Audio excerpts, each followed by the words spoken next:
നമ്മുടെ ആയുർവേദത്തിൽ തന്നെ 4 ടൈപ്പ് ഓഫ് എക്സാമിനേഷൻസ് ആണ് പറയണത്.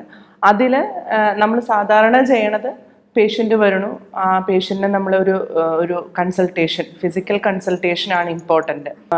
ഇപ്പോൾ കുറേ വീഡിയോ കൺസൾട്ടേഷൻ എന്നൊക്കെ പറഞ്ഞാലും അതിനേക്കാൾ ഇമ്പോർട്ടൻ്റ് ആയിട്ടുള്ള ഫിസിക്കൽ കൺസൾട്ടേഷൻ തന്നെയാണ്. സോ പേഷ്യൻസിനെ കൺസൾട്ട് ചെയ്യണം. സോ അവർക്ക് ഇപ്പോഴത്തെ എന്തെങ്കിലും ബുദ്ധിമുട്ടുകൾ ഉണ്ടെങ്കിൽ അതിൻ്റേതായിട്ടുള്ള അതിൻ്റെ ബാക്ക് എൻഡ് ആയിട്ടുള്ള ടെസ്റ്റുകളോ സ്കാൻസോ അതുണ്ടെങ്കിൽ ആദ്യം നമ്മളത് ഇവാലുവേറ്റ് ചെയ്യും. പിന്നെ അവരുടെ കണ്ടീഷൻ നോക്കും. ആ കണ്ടീഷൻ നോക്കി അതിനുശേഷം നാഡീ പരീക്ഷ എന്ന് പറയുന്ന ഒരു ചികിത്സാ രീതിയുണ്ട്. അവരുടെ പൾസ് എക്സാമിനേഷൻ പറയും. അവരുടെ പൾസ് നോക്കിയിട്ട് ഏതൊക്കെ ദോഷങ്ങൾ വിഷേറ്റഡ് ആണ്, അതിനുള്ള ട്രീറ്റ്മെൻറ്റ്സ് എന്താണെന്ന് നമ്മൾ ഫിക്സ് ചെയ്യും. അത് കഴിഞ്ഞ് അവർക്കൊരു പ്രകൃതി അനാലിസിസ് ചാർട്ട് നമ്മൾ കൊടുക്കും. അവരുടെ ഏതാണ് ഇന്നേറ്റ് ആയിട്ടുള്ള ക്യാരക്ടർ എന്ന് ഐഡൻറ്റിഫൈ ചെയ്യാൻ വേണ്ടി.